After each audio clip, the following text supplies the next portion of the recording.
Топтема, добро вечер. Во собранието заврши општата, продолжува од утре амандманската расправа за буџетот за идната година, тежок 6,7 милиарди евра. Паметно управување со народните пари, платформа за развој или сметководствен план за крпен живот. Зошто власта и опозицијата традиционално секогаш различно ги читаат бројките. Што би смениле пратениците во распределбата на средствата, односно како се трошат парите низ призмата на народните избраници, вечерва дебатираме со Бране Петрушевски, пратеник на ВМРО ДПМН. Добро вечер и добре дојдовте. Добро вечер. И Јована Тренчевска, пратеничка на СДСМ. Добро вечер, благодарам на поканата. Предстои уште една фаза од расправата, тоа е амандманската, па потоа пленарната, но малку е веројатно дека секој граѓанин или ретко кој ќе седне да чита 470 страни распределба на пари по државните институции, а уште помалку дека ќе стекне вистински впечаток дури и да ги следи сите собраниски расправи, бидејќи традиционално продолжуваат оние квалификации кои што за буџетот и дефиниции развоен, социјален, домакински, расипнички, кои што се користат во зависност од тоа кој е на власт, кој е во опозиција. Па еве Тренчевска опозицијата вечерва со предност. Кои се вашите клучни аргументи дека ова е недомакински буџет? Вака, секојаш и кога зборувам генерално во собранието, меѓутоа и претходно, сакам да зборувам со бројки и со факти. И да го читам онаа што е документот реално, не манипулативно.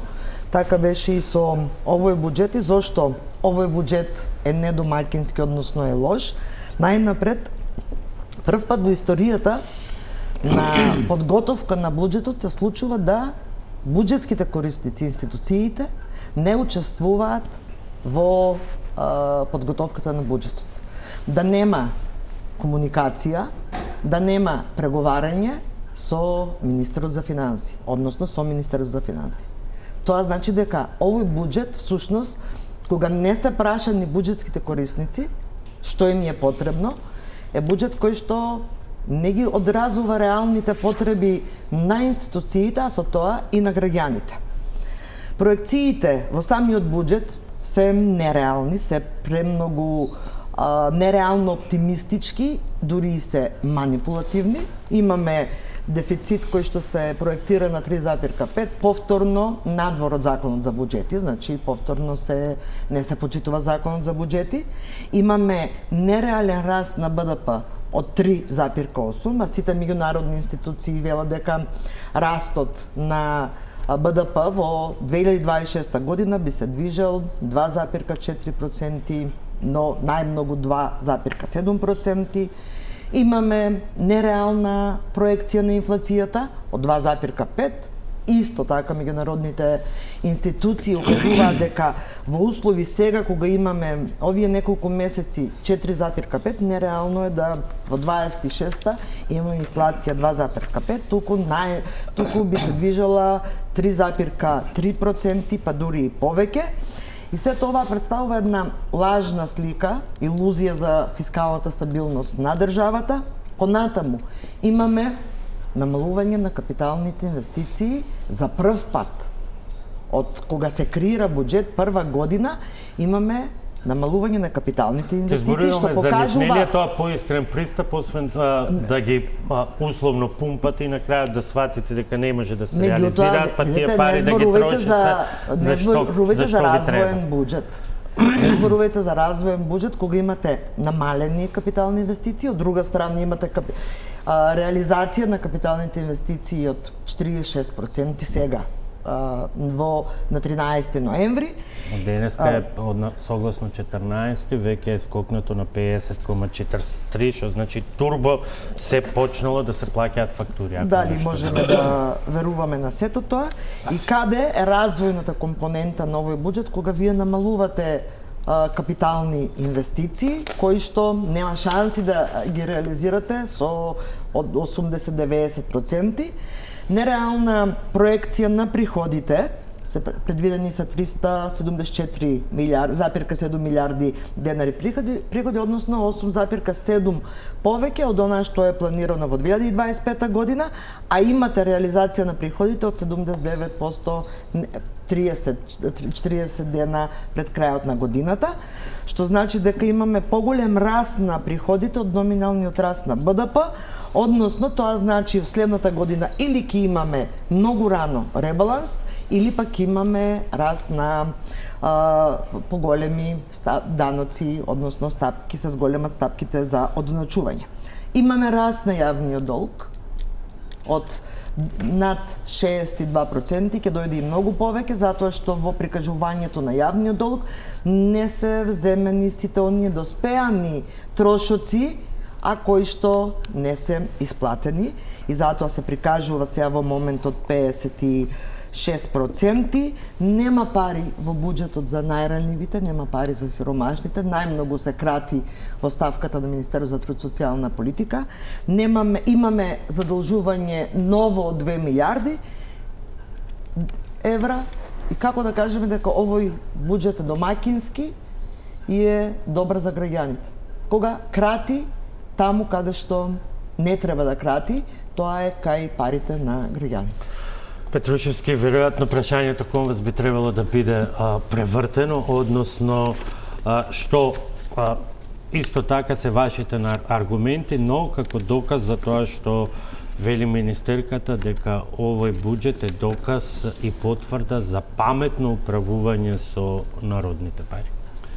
Апсолутно, апсолутно, затоа што од последното, ако земеме дека се изјавува дека има ново задолжување од 2 милиарди евра, апсолутно невистина, затоа што буџетскиот дефицит е 3,5% од бруто домашниот производ и ќе се финансира согласно дел задолжување, дел од домашен пазар и хартија од вредност, така што на прва невистина и е контрааргумент на ова кое што ние го зборуваме дека буџетот е домаќински скроен, служи за фискална консолидација и нормално има социјална и развојна компонента во делот на кое што граѓаните, домаќинствата го очекуваат од еден буџет нормално преку овие програми и сектори кои што влијаат врз нивниот живот. Напротив, имаме зголемена трансфер кон социјалната заштита и пензиите, значи имаме средства за пензии кои што ќе бидат поголеми за 10%, повеќе од 10%, така што да не се грижат пензионерите, ќе има повеќе пари за нив, ќе ги поддржиме нивните буџети согласно зголемените трошоци за живот. Не е вистина дека буџетот на Министерството за социјална заштита е намален, напротив, зголемене, ќе има сериозна поддршка за сите ранливи категории и тоа е уште една невистина која што се кажува. Ќе има зголемена поддршка за здравствена заштита, затоа што имаме поголем буџет во здравството, ќе има пари кои што ќе се насочени кон подобрување на јавното здравство, кон нова медицинска опрема, нови услуги на пациентите.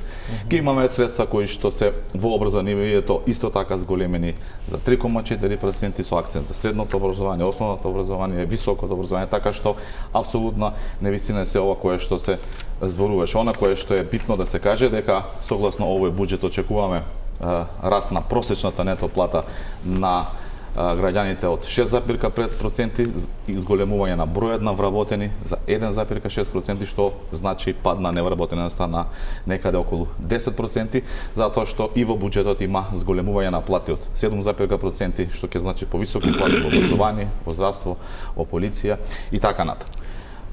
Многу невистини се искажа, апсолутно е невистина дека буџетските корисници не учествувале, тоа е законска обврска, има буџетски циркулар кој што е доставен до сите буџетски корисници кои што го имаат пополнето, со кои што е разговарано и е скроен ваков буџет. Да, нормално е дека не може се што ќе побарат институциите да се прифати, затоа што сепак имаме ограничен буџет и буџет кој што се гради не од нула, па како сега наскини текне, туку буџет кој што покрај овие макроекономски инпути го има за инпут и претходните буџети кои што биле гласани и реализирани во Република Македонија.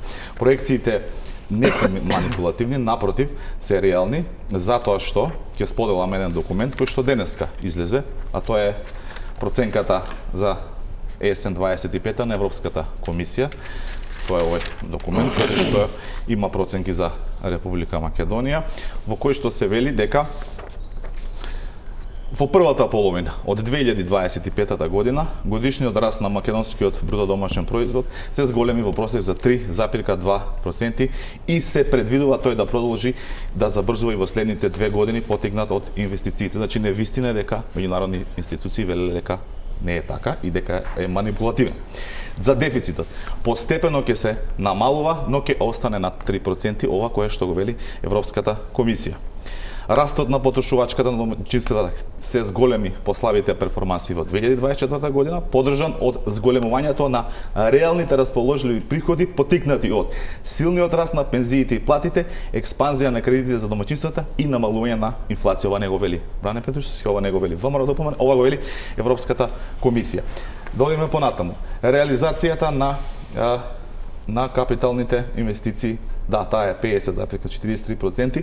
Најпрвин мора да имаме предвид дека сега капиталните инвестиции се мерат врз основ на реална методологија, не како што беше претходно кога субвенциите за подмирување на плати, трошкови за електрична енергија и така натаму кон ево на само јагленот така влегол што 2 пати, меѓутоа не се споредуваат тие години. Методологијата е различна по однос на она кое што било пресметувано претходно и тоа е факт. И второ, имавме изборна година во која што знаете дека неколку месеци од распишување на изборите до конечно со изборите имаме еден проблем во делот на реализација на тендери, тендерирање, така што исто така влие на севкупната економска активност во државата. Она кое што исто така се спомена дека било нереално во делот на проекцијата за приходи е апсолутно невистина, затоа што да биде јавноста сигурна, ниту ќе има нови даноци, ниту ќе има зголемување на постојните даноци.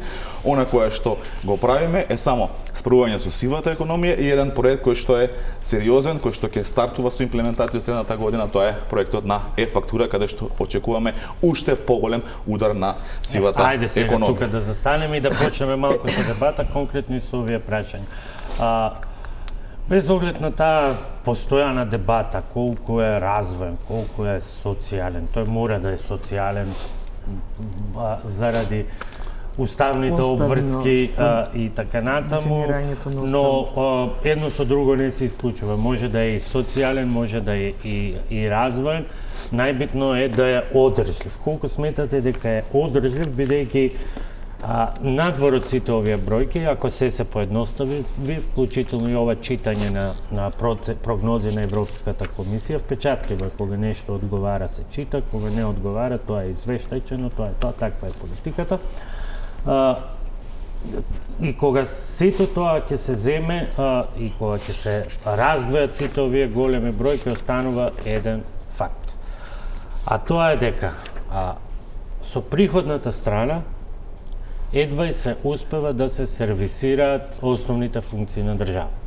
Тоа се плати, придонеси кон пензиско, придонеси кон здравство, други социјални бенефиции, дотатоци кон локална самоуправа и веќе чкрипи која ќе се дојде до оној дел на плаќање на кредити и камати.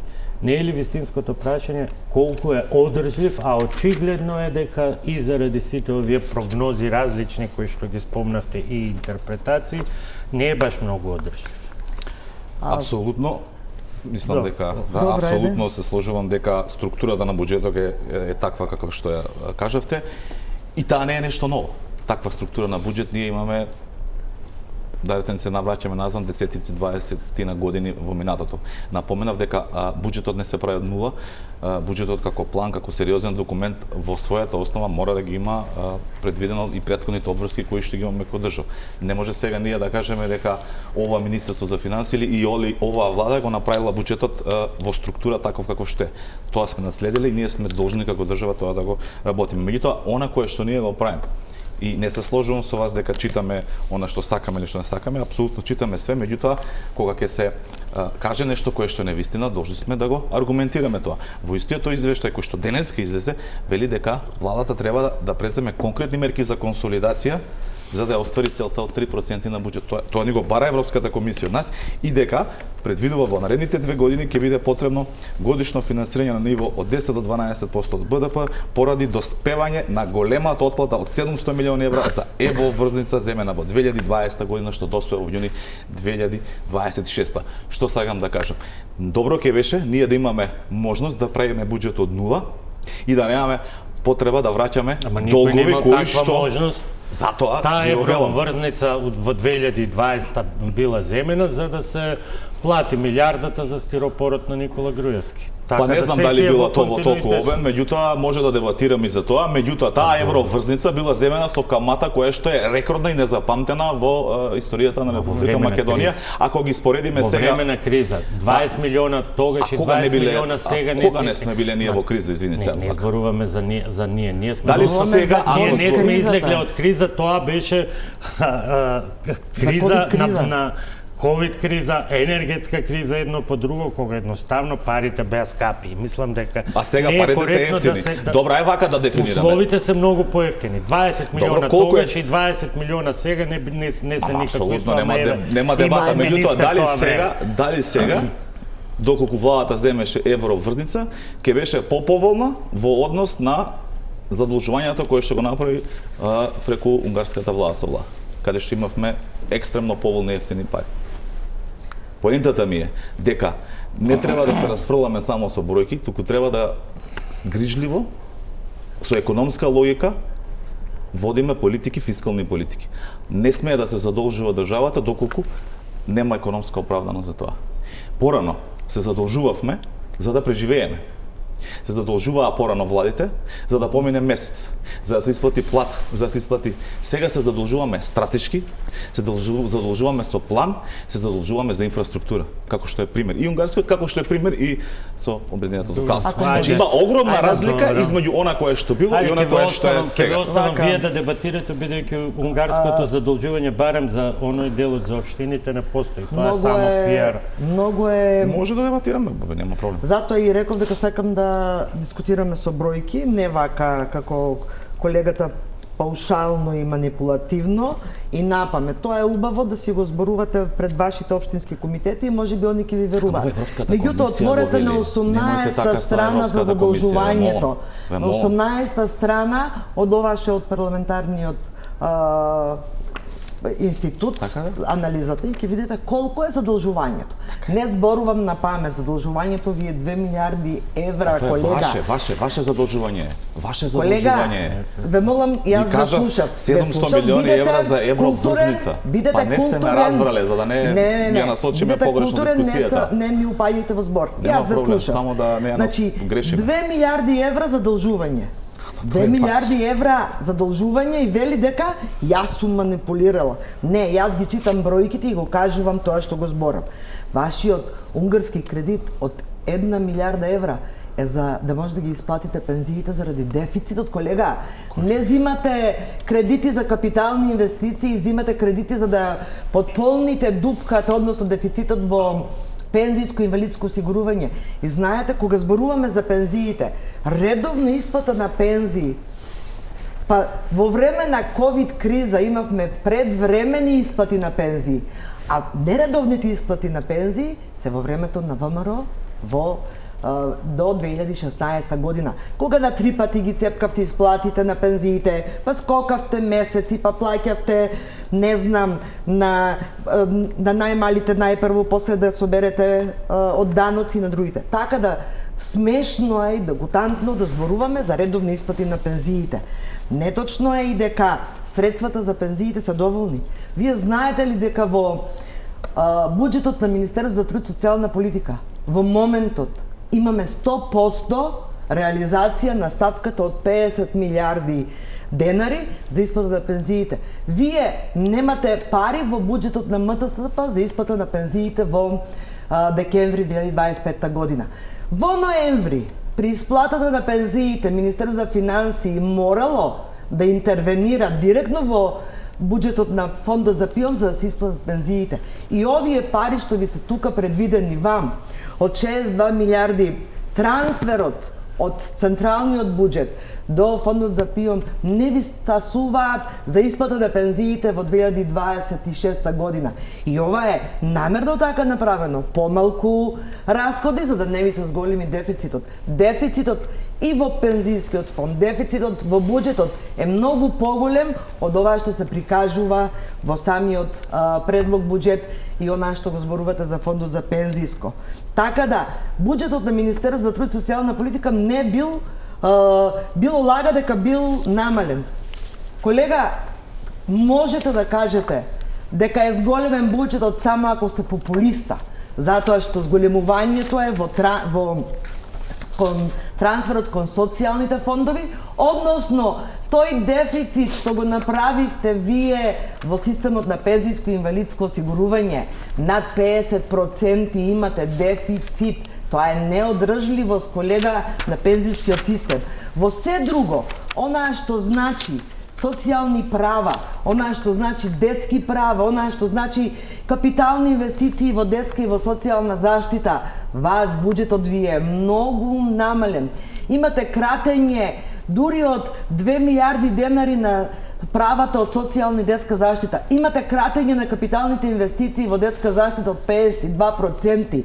Пред изборите велевте градинка за секое дете, им дадовте 350 милиони денари на локалните самоуправи за да сега завршија изборите, ветувањата отидоа у ветер, да сега ги кратите капиталните инвестиции за 52%.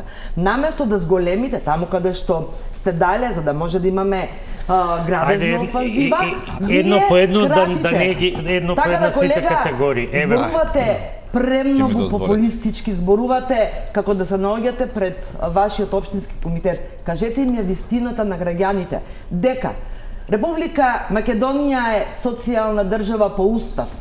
Вие таа уставност ја уништувате со овој предлог буџет. Кратите од најранливите, кратите од сиромашните. Ајде да го рачистиме овој дел околу кратењата околу социјалните бенефиции. Само да кажам, тука нема да се договорите, сите ќе околу 1,3 милиарди максимум се 1,3 милиарди се камати и кредити. Останатото е буџетскиот дефицит, што во превод значи вообичаено кога се задолжуваат сите влади прават, ако ни треба 700 милиони, ние ќе земеме 900 или милиарда, тие 300 нека се најдат за лоши времиња. Така е кога се разбира. Нека се најдат за лоши времиња за да исплаќаме одредени дефицити што сами или лоши политики што сами сме си ги направиле. Не. Тоа е вистината. Нема да останеме само на тие задолжувања. Во континуитет задолжувањата ќе си растат, затоа што реално имаме ги немаме големите 2 милиарди ги немаме, но и за тоа ќе разговараме. Ајде бидејќи отворивте на вистина тема за која што загрижува и засега многу граѓани, секоја која види оваа тука аналитичка табела, на вистина ќе остане збунет од извесен процент кои што се на вистина во минус, надомест вработени минус 3,9, активни мерки за вработување, и тука имаме голем минус, други додатоци и така натаму. Еве да се обидеме да расчистиме која е вистината во однос на овој дел пензии и социјални трансфери. Ако ми дозволите, благодарам. Расчистивме за задолжувањето дека баш и така тоа не се чита баш така буџетот, но меѓутоа да, некој можеби подстручен во некоја друга област. Мораме поедноставено некако да им кажеме на граѓаните, има камати кон дома и кон така што задолжувањето е кои што одат на задолжување на претходните и финансирање на буџетот, и тоа го расчистивме, нема нови задолжувања во смисла на нови пари кои што би можела државата да ги употреби некаде, туку тие пари ќе одат во раздолжување. Во делот на пензиите мора да истакнам. Не знам дали до 2016 не биле исплаќани. Навистина прв пат слушам за вакво нешто. Јас така што еве ако било така, вајда затоа и биле казнати тие влади. Меѓутоа на кое што го знам и сум убеден дека сега нема никаква таква нередовна или не знам каква исплата на пензии. Меѓутоа исто така да бидат спокојни пензионерите. Не само што има пари за пензии, има пари за зголемени пензии, како што имаше пари за линеарно зголемување на пензиите од 5000 денари, како што има пари за 1000 денари кои што се легнаа сега на сметка, како што ќе има за 1000 денари кои што ќе легнат во март, како што ќе има за секоја наредна транша, така што тоа се само говори кои што сакат да предизвикат некаков, не знам, немир или недоверба. Се покажа впрочем кој како зборува и на изборите кога граѓаните процениле дали некој зборува вистина или невистина, па му ја дале довербата, на едните на другите им дале да доживеат дебакл. Јас не можам да разберам зошто толку поранешен министер за социјална политика има против зголемување на пензиите. Па да правда сега дека некаков дефицит имало во фондот за пензиски систем, кој што е од памти век, па да зборува дека тоа не е добро, па да ја критикува влада. Сватете, пензионерите во ваше време биле оштетени, зимале по 150, 200, 300 дена изголемување на пензии. Тоа нема да биде така, нема да продолжи така со ова влада и ќе ги добијат зголемувањата кои што ги заслужуваат и ќе добијат исправање на неправдите кои што ги доживееле како категорија на пензионери и во ваше време, меѓутоа и како работници, кога во времето на транзицијата не им биле уплаќани соодветните надоместоци за пензија, па сега зимаат минимални пензии. Горди сме што сме исправиле таа неправда. Во делот на и ќе продолжат да растат пензиите, граѓаните да бидат спокојни, да продолжат да си веруваат на власта која што испорачува. Во делот на Министерство за социјална политика, демографија и млади. Ајде за пензиите ме интересира да и разјасните и на јавноста, не мене, колку се дополнителните дотации од централниот буџет кон фондот? Големи се, како што секогаш биле. Не е нешто ново. Боби, кога дебатираме за некои работи, имам чувство дека одреден дефект во системот, ајде така да го наречеме, го произвела оваа влада. Дали дотациите од централниот буџет кон ПИОМ досега биле нула? Не биле, туку постојано се зголемуваат. Кога им велиме на пензионерите, бидете сигурни, пари ќе има, треба да им кажеме дека на оние од моја, од ваша генерација, дека можеби тој систем еден ден ќе пукне. Бидејќи не може нон-стоп да се дотира, не може да пукне затоа што не може да пукне затоа што така е димензиониран да не може да пукне и да има заштитен механизам. Меѓутоа мора да се истакне да не ги лажеме пензионерите, да не создаваме паника непотребно дека немало пари да се исплатат пензии. Тоа е небулоза. Пари има, се гледа во буџетот. Контрадикторни сме кога зборуваме дека дотациите биле поголеми, буџетот бил поголем од една страна и од друга страна потоа да велиме немало пари за пензии. Мислам, кога ајде да не употреба некој збор, тоа се контрадикторност. Што се однесува до Министерството за социјална политика? 18,7% поголем буџет од предлог буџетот за 25-та, 13,2% поголем буџет во однос на ребалансот 25-та година. Тоа се фактите. И поставки самата поранешна министерка се демантира дека има зголемувања во одредени програми. Меѓутоа, да, има и намалувања. Зошто се тие намалувања, многу е битно да се објасни пред се на јавност. Затоа што во изминативе години и Мила Царовска како поранешна министерка и мојата соговорничка Вечева немале никаков систем на проверка и заштита на ова право, па истото било злоупотребувано од многу голем број на граѓани. Во системот на социјална заштита има голем број на граѓани кои што живеат во други држави, кои што стваруваат приходи од тие држави, а кои што се влезени во системот на социјална заштита и кои што го еродираат овој систем на штета на оние граѓани кои што на вистина се ранливи категории. Дека е направена анализа и тие се сега од страните избришени. Не само што е направена анализа, туку имале и систем во Министерството, СВИС, кој што за не знам од кои причини, ама многу индикативно, не бил ставен во употреба, систем кој што требало да изврши мечирања на сите бази на податоци од државата, за да се спречат евентуални злоупотреби кои што и те како ги има и граѓаните ги знаат дека такви злоупотреби има.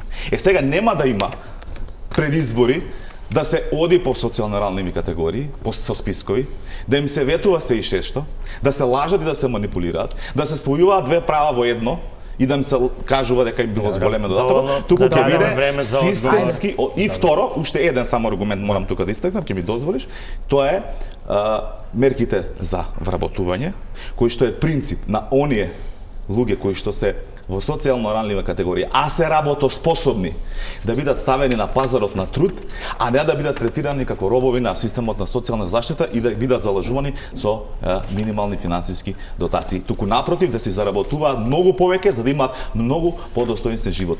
Тоа се проекциите кои што оваа влада ги прави, различни од она кое што претходно сме огледали. Ајде да видиме вистината, затоа што човек што не бил ниту еден ден во системот на социјална заштита да ни зборува за социјална заштита и за пензиите и за социјалните права, навистина дегутантно.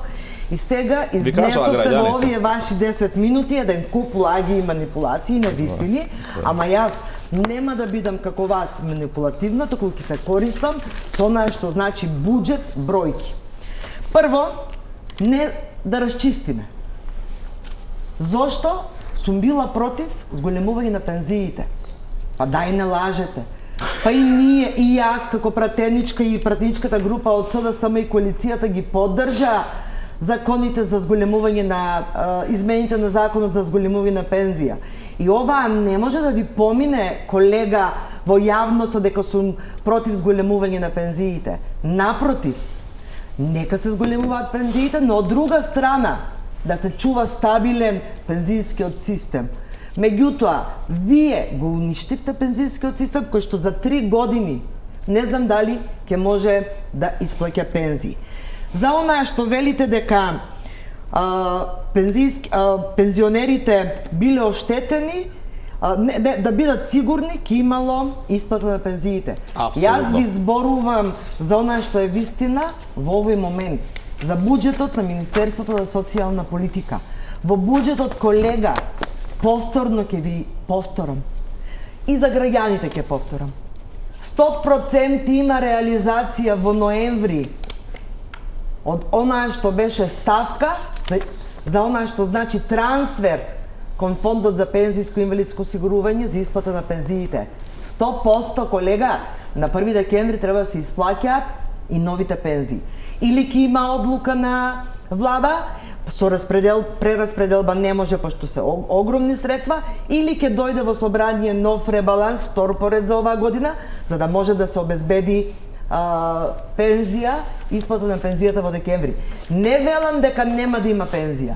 Меѓутоа, велам дека е нереално проектиран буџетот на Министерството за труд и социјална политика во делот на пензијско и инвалидско осигурување, односно исплата на пензии и прераспределбата, одлуката или ребалансот ќе го качи и дефицитот во фондот. Она што исто така го верглате со години како претходната влада качувала за 150 денари. Срам да вие, да се застрамите. Само во периодот од 2022 до 2024 година пензиите беа качени, колега, 30%. 30%, и тоа не зборувам јас како вас да лажам и да манипулирам. Одете во извештаите на фондот за пензиско и ќе ги видите сите зголемувања. Или во најниската пензија која што вие ја оставивте со години да биде толку ниска, се зголеми на 9 и нешто на 13.000 денари. Колега, и тие пари тогаш вредеа многу повеќе за разлика од сега. Колку бил трансферот низ години? Прашавте. Трансферот во 2023 година од централниот буџет кон фондот за пензиско бил 29 милиарди денари. Со ребалансот, кога дојдува на власт, во 2024 година се качи на 38 милиарди денари. Во тековниот буџет за 2025 година 50 милиарди денари, да со овој предлог буџет се качува на 62 милиарди денари, односно 1 милиарда евра. Толку е дупката на фондот за да можат да се сервисираат секој месец пензиите, државата ќе треба да стави, и тоа е нереална проекција. Затоа што тоа што го зборувам и за состојбата во МТСП е реалност. Тоа се фактите и бројките на имплементацијата на буџетот на Министерството за труд и социјална политика во делот на овие трансфери. Во делот на буџетот на МТСП, ќе ми дадете време колку и на колегата. Добро, ама Да. ма задржете ја мислата, Реално морам е, на не ме реклама. прекинувате. Реално е да буџетот е зголемен 13,25. Но каде е зголемувањето? Во платите и во трансферот на кон Фондот за пензиско и инвалидско осигурување. Платите се зголемени затоа што следната година по 1600 денари ќе треба да се зголемува со минималната плата. Има нови вработувања кои што треба да се за кои што треба да исплаќаат плати и плюс имаме К15 кое што треба да се сервисира и во 2026 година. Значи не се зголемени за не знам колку зголемување на платите во министерството. Во изградба и упремување на објекти од детска заштита, колега, имате намалување заедно со она што значи трансфер кон општините од 52% намалување. Еве, тоа се бројките. Кај социјалните надоместоци, права од социјална и детска заштита, имате намалување од 15%. Или, во пари, 2 милиарди денари. Имате намалување во делот на капитални инвестиции во социјална заштита. И таму имате намалување, колега, исто така кои што не ги спомнавте. Имате намалување во сите ставки, освен кај дефицитот за ПИОН и кај платите.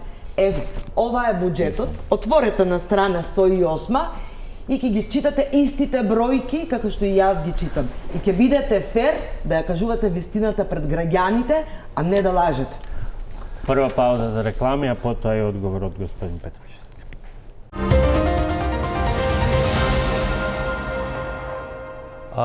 Пред да разговараме и за она што беше кажано, а важи за една од битните теми, изјава на премиерот дека ќе бидат најдени и дадени парите за судството, повторно сакам да се задржиме малку и на тезата околу одржливоста, бидејќи на приходната страна имаме само зголемување од 3,5%, што е малку невообичаено ако се има предвид дека лани било 12%, а сега е само 3,5%, но ќе бидеме во година кога ќе треба на сила да стапи и клучниот инструмент за битка со сивата економија, тоа е така наречената и фактура, и повторно околу таа оддржливост. Само да спомнеме дека наспроти 3,5% на приходната страна зголемувањето на тековните расходи е 4,9, што го покажува тој дисбаланс и неодржливост, дисбаланс на распоредот на структурата на буџетот, поради што повторно секоја година со секој нов историски најголем буџет ни расте и дефицитот. Сепак, не сметате ли дека нешто има со овие 3,5%, бидејќи ако лани било 12% проекција на приходна страна во година во која стартувате со клучниот инструмент за битка со сивата економија, Јас го споменав тоа во уводното излагање, дека нели на критика дека нереална била проекцијата на приходната страна, дека стартуваме со еден сериозен проект како што е фактура. А проценките не само врз основ на тој параметар, врз на сите параметри на министерството се дека 3,5% ќе се зголеми приходната страна. Сепак овој план, дај Боже, вашиот оптимизам да преовладе, па да биде уште поголем. Јас поредувам бројки и прашувам зошто лани со толкова ниво на сива економија имате 12%, сега имате 3,5%. Има разлика во тоа кој го проектира буџетот претходно и како биле проектирани буџетите претходно, и во делот на приходните страни кога биле пумпани, и во делот на капиталните расходи кога биле пумпани. Сега гледате дека тоа не е случај. Она кое што зборивме е дека имаме реален буџет, домаќински скроен буџет, кој што одговара на реалната состојба во државата. Да, ќе стартуваме со фактура, ќе дае сериозни резултати, се надевам и многу поголеми од ова кое што го очекуваме, за да можеме да имаме флексибилност да продолжиме кон намалување на дефицитот, кој што во минатото беше над 4%, скоро на секој буџет, да доеме до некои прифатливи 3%, што е некоја нормална проекција на сите наши европски пријатели.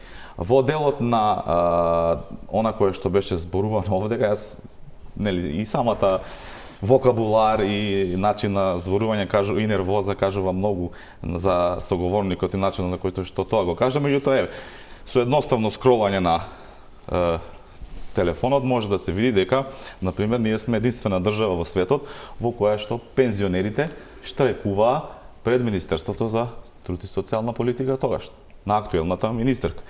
Ако прочитаме, баш на Телма има дека Тренчевска е против линеарно зголемување на пензиите и тоа токму во емисијата Топ тема. Така што мислам дека сега да се правдаме дека не сме биле против зголемување на пензиите е малку смешно, барем за мене. Уништен систем нема да коментирам, апсолутно тоа е само некакво обид за внесување на паника. Ќе кажам нешто друго. На 1 декември вели дека ќе немало пари, бил исцрпен буџетот, ќе немало пензии, немало да се исплаќаат пензии и така натаму. Јас ќе ја држам до збор на оваа емисија, јавно ова се снима, ова ќе го има на медиумиве, и на 1 декември, доколку се исплатат пензии редовно во Република Македонија, да добием едно најкултурно, основно, базично извинување од нашиот одговор, па да преминеме на другите. Во делот на Министерството, мислам дека експлицитно длабински аналитички одговоров и за зголемување на буџетот, и за оние ставки кои што се намалени, зошто се и како се, и мислам дека немам намера да се повторувам. Ајде, краток одговор, не ги превартувајте, другите колега, моите зборови. Реков дека во буџетот на Министерството ставката е 100% реализирана. И реков дека Министерството за финансии ќе мора да интервенира, дали ќе поднесе нов ребаланс, дали со одлука на влада, и ќе има исплата на пензиите на 1 декември. Меѓутоа, кој ќе се исплатат пензиите и кој ќе ги имаме, ќе ве држам овде и јас сега за збор, и кој ќе ги видиме од каде ќе бидат скратени парите, за да се исплатат пензиите, за да се зголеми и да се зголеми нема да биде скратено ништо, уживајте, ќе биде сега како што треба, малку попозитивно. Нема проблем. Ќе има пензии, докази ќе ви кажам дека во Министерството нема пари. А пари за пензионерите мора да бидат обезбедени. И ако мислите дека она што јас го зборувам со факти е нервоза, не бе колега? Не е нервоза? Не. Најмалку сум нервозна, сум многу релаксирана, меѓутоа, вие кажувам вистината во очи, наместо вие што ја манипулирате јавноста во очи. Едно пишува во буџетот, вие ми зборувате за друго. Пензионерите единствено штрajкувале кај оваа министерка. Не бе, колеги, и вас на почетокот на мандатот ви штрajкуваат пензионерите. Дали линеарното не се, јас во Европа нема таков пример, не во Македонија. Јас, колега, ве слушав внимателно и не ве прекинувам. Ама очигледно вашата култура е таква, каква што е, во Европа немате таков пример да штрajкуваат пензионери, да имаат протест. Јас зборам. Тоа дома ги си кажувате. Втора работа, да, овде ќе си кажам, затоа што не. Вие треба да си кажете дома, очигледно дома не ве научиле како треба да се однесувате. Културата е против линеарното зголемување на пензиите, ќе си кажат Уставен суд дали е уставно или не е уставно. Нема јас, колега, што да зборувам. Во делот на буџетот на Министерството, затоа што тоа и граѓаните ми го бараат да го кажам, во делот на буџетот, во делот на социјалните услуги. Колега, имате кратење од 100 милиони денари. Социјални услуги и деинституционализација. Кратења во меѓувреме. Во 2025 година имавте еден повик со кој што воспоставивте нови 22 услуги. Имате во моментот се продолжува постапката за уште еден повик, а вие нередовно ги сервисирате кон сите оние даватели на услуги во општините, сите побарувања. И вие ми зборувате дека нема кратења. Кај се ве, колега, ова што ви го пишува во вашата изборна програма покачување на правата од социјална и детска заштита секоја година по 10%? Зошто ги изманипулиравте пред избори граѓаните со амандманите на ребалансот дека ќе зголемите правото на попречено за 15% и правото на посебен додаток за децата со попречено за 10%? Да, еве сега сме ноември, нема никакви крај на ноември, нема никакви измени на законите во собрание, ниту се стасани, ниту пак се работат во Министерството за социјална политика, и вие зборувате дека вие обезбедувате социјална компонента на овој 2 минути исто за одговори, потоа одиме на друга тема да го затвориме ова прашање. Се надам ќе Повелите, господине Петровски. Сите само ќе во дозволите. Ви благодарам, најранjivите во госпожа државата. Тренчевска, Значи, повелете. он имаше, ако гледа минутажа, повеќе минути. Не сме нервозни. Не сум нервозна. Далеку сум од нервозна, бране. Да продолжиме. Немој да Добро. мислиш дека нервозата од кај тебе доаѓа. Добро, така е. Благодарам се, ако ми дозволите. Значи, деинституционализација и социјални услуги. Буџет 2025 335 милиони 327, буџет 2026 691 804. Толку околу знаењето да го читаме буџетот. Кажи го и колку бил со ребалансот, ама зошто манипулира со бројките? Со ребалансот сте дали 793 милиона 826 илјади затоа што не стигаа пари. Не манипулирај со бројките. Ака сега вие може Видете го, еве ти да не ме колку е почитувате, намален, да молам, почитувате ги граѓаните и водителот на емисијата. Еве само. Нема да се Јас не можам Добро, во ред. да замолчам. Ајде уште, 12,9% имате сосема намалување. кратко околу Читете овој ги дел. бројките. Еве, овде кажува се. Добро. Цел. Во ред, одиме на реклами.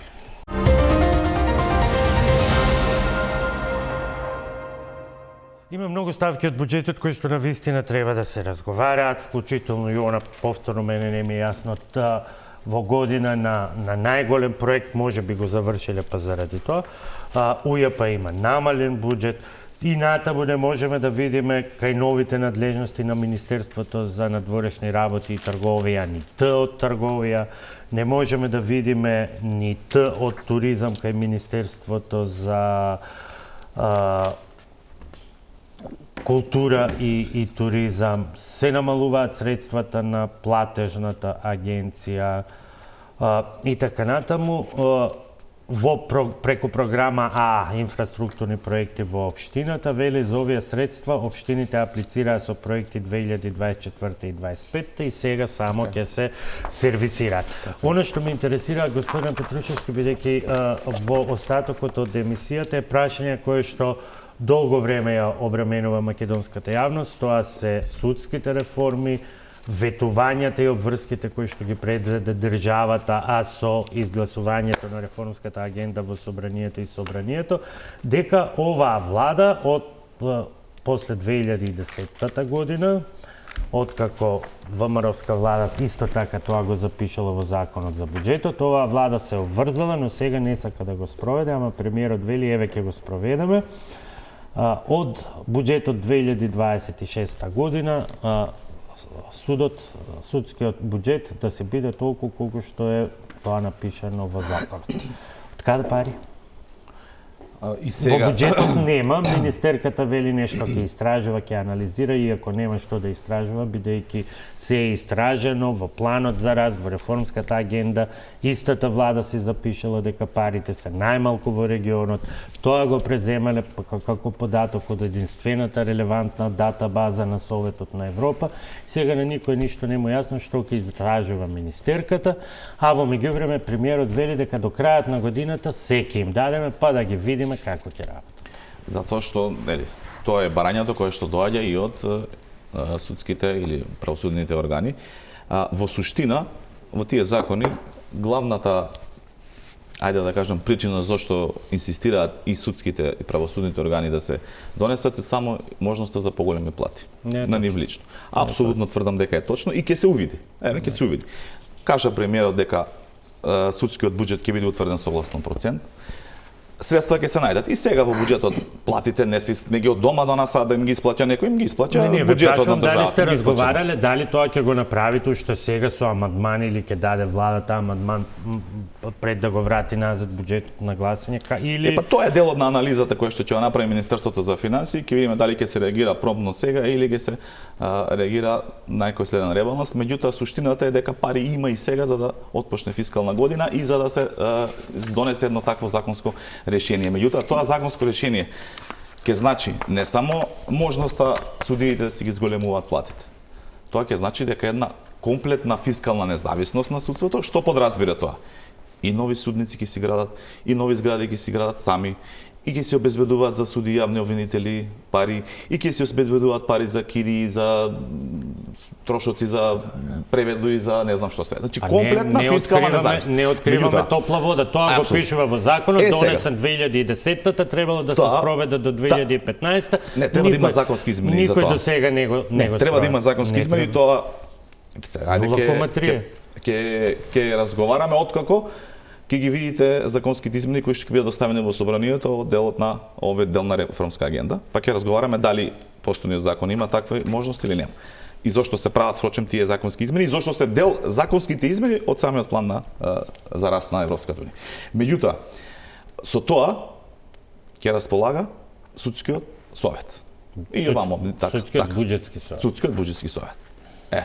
Да видиме, да не случајно сите пари отидат на плати, да не случајно се закочи уште повеќе судството од ова кое што е закочено сега, и да не случајно се постигне полош ефект во спроведувањето и донасањето на правда од страна на правосудните органи од она кое што катастрофално го имаме до сега. А што е подобро? Сами да се одлучуваат за вработување на судска администрација, таа судска администрација се тие стручни соработници кои што се многу битни, или постојано да ја молат министерката за финансии, односно министерот за финансии кој да е? Па сите буџетски корисници го молат министерот за финансии, ако сега така сакаме да се изразуваме, меѓутоа мора некој да ја раководи буџетската каса, меѓутоа ајде вака сега да ја поставам прашањето. Јас па емпириски.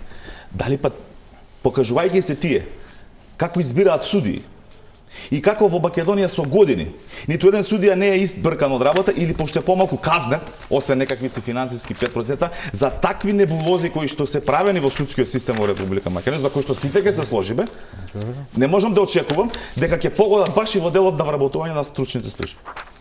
Ама зошто мешаме баби и жаби? Не бешаме баби и жаби. Страна 125 реформска агенда. Неспорно е тоа и ќе биде спроведено. Владата и изгласана од парламентот. Годишниот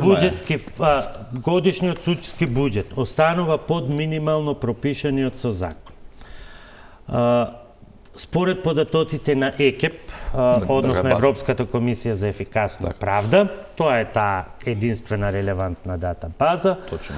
Судскиот буџет стандардизиран како процент од БДП е значително понизок во споредба со другите земји во регионот.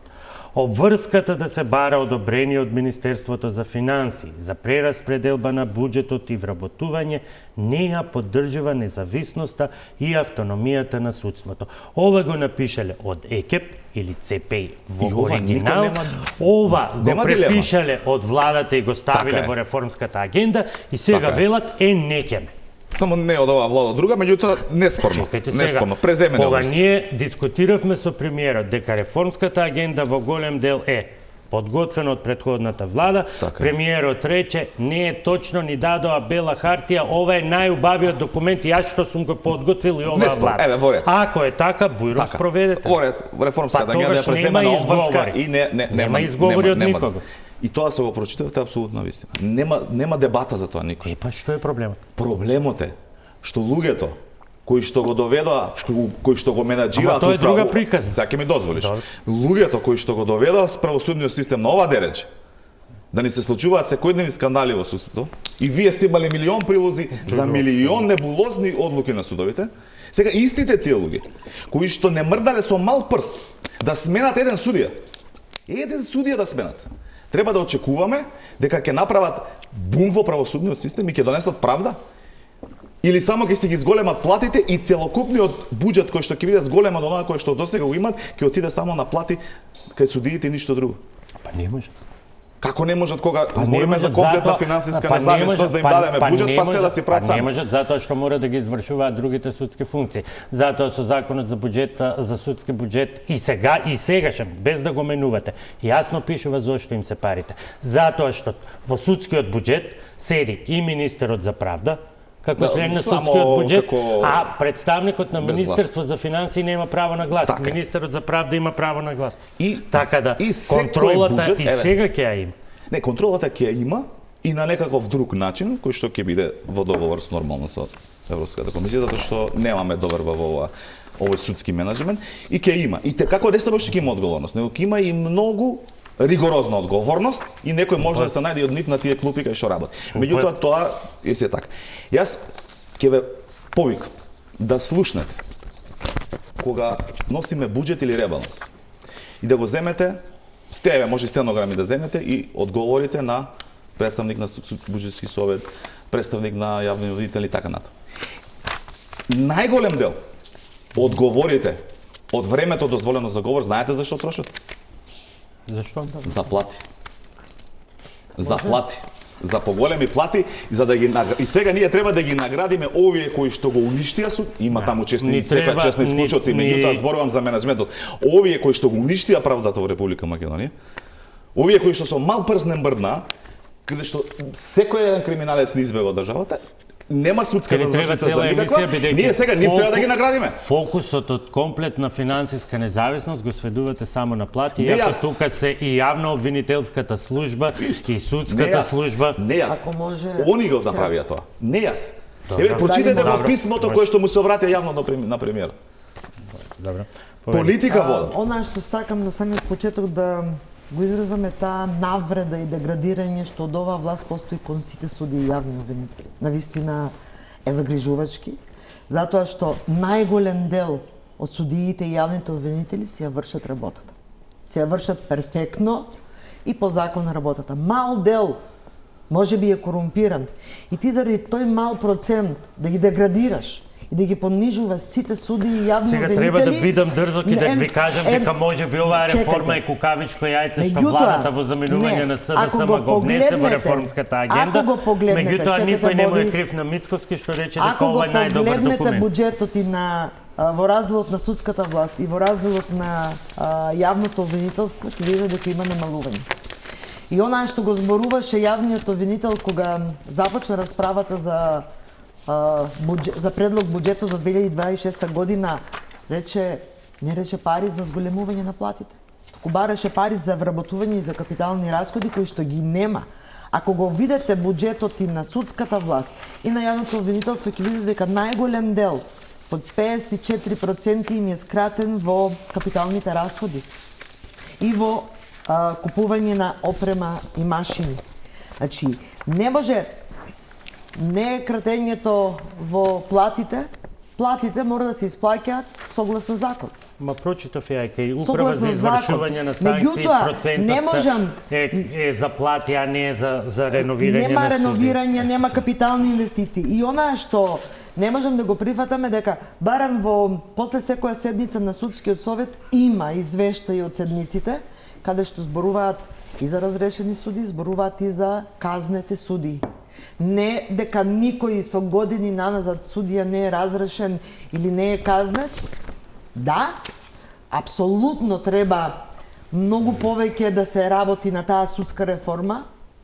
Затоа што и реформа во правосудството, за кој што и Европската комисија ни забележува. Не е дека ни тоа господинот Петрушевски што го споменува не е предмет за дебата, меѓутоа тука станува збор за судир на основни принципи кои што се обврзала да ги преземе оваа влада. Впрочем, како што се обврзала дека ќе донесе пакет закони од 7 закони кои што сега се најавуваат до крајот на декември. 5 од тие закони Министерството за правда требало да ги донесе до јуни, ништо не сработило, и 2 требало да ги донесе до декември согласно реформската агенда. Само кратко, мислите дека има време за да му дадам... И да ги нема време за донесување на законите, затоа што овие 7 закони кои што за реформа на администрација сите ги донесува во еден ден. Само еден момент. Па затоа имаме квалитетен закон и реформа во администрација. Ако сакаме да правиме вакви паушални реформи, не е проблем, ќе ги донесат. Имаме 7 закони кои што се уште не се донесени на влада. Ние имаме месец во кој што разговараме за предлог буџетот за 26-та. По овие закони треба да се отвори дебата во собранието, комисиите да се отворат дебата со граѓаните, со сите релевантни институции, за да може да се премине на собраниска дебата и помеѓу пратениците. За голем дел има мислење од Венецијанска комисија, ќе им стават европско знаменце, готово отидо. Не е доволно, ама ако го изиграме ние ако ја изиграме процедурата да, но ако сакаме да донесеме навистина реформски закони и да кажеме дека сме направиле нешто што ни е најголема забелешка во од Европската комисија во извештајчето, тогаш треба процедурата да ја направиме онака што заслужува. Петрушевски, само во инклузивна и транспарентна. Ја, Петрушевски, премногу се 7 закони од министар кој што ги прекршил сите рокови дури во програмата за работа на владата, што за премиерот беше светост и велеше кој ќе ја прекрши ќе си оди. Тоа ќе го прашате премиерот. И се очекува нели реконструкција на владата и очекувам дека според перформансите на секој Добро, да скратиме, немаме време, 7 закони не се премногу. Значи, не затоа што се во завршна фаза.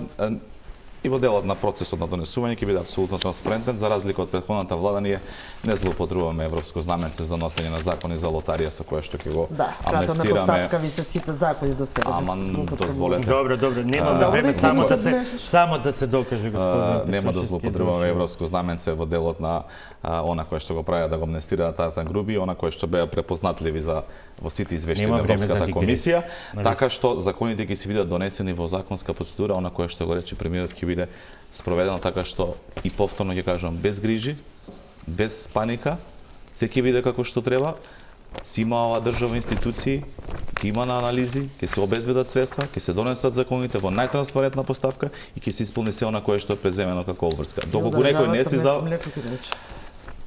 некој не си ја свалил обврската, нормално е како што рекол премиерот дека ќе има санкции. Јас толку можам да кажам, очекувам плодна амандманска расправа во буџетот, очекувам добри амандмани од опозицијата, она кое што имав шанси да го видам пред да дојам на емисијата, не ми дава право да бидам оптимист, заради тоа што еве на пример имаме еден амандман во кој што Токми Тренчевска е потписника и целата група на СДСМ, нема да ви дадам да го споменете, пошто ќе ми бара време за кои што се за субвенции и трансфери за спортистите, да се намалат тие пари за да се обезбеделе дополнителни пари за одбележување на националниот дел на етничките заедници и исто така затоа што овие пари биле расфрлани и неискоменливи трансфери во спортскиот сектор и се насочуваат по средства. Не можам да разберам зошто СДСМ покрај пензионерите ги мрази и спортистите и ќе има убава и добра расправа амандманска во буџетот која што ќе продолжи во комисијата. Се во однос на нашите амандмани.